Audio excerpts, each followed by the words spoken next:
श्रीगौरी वक्त्रपद्मार्का श्रीविघ्नेशा गजानना उत्तिष्ठ सुरसम्पूज्या त्रैलोक्यं पालनं कुरु श्रीगौरी वक्त्रपद्मार्का श्रीविघ्नेशा गजानना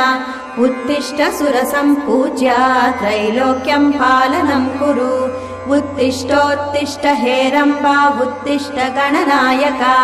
उत्तिष्ठ करुणापूर्णा भक्तानां भाग्यदायका उत्तिष्ठोत्तिष्ठ हेरम्बा उत्तिष्ठ गणनायका उत्तिष्ठ करुणापूर्णा भक्तानां भाग्यदायका श्रीयाकुवाहन शिवात्मज दिव्यगात्रा श्रीभिन्नदन्तधनुजान्तक सूक्ष्मनेत्रा सर्वार्ति दुःख शमना फणिराजसूत्रा देवा गणेश्वर विभो तव सुप्रभातम्।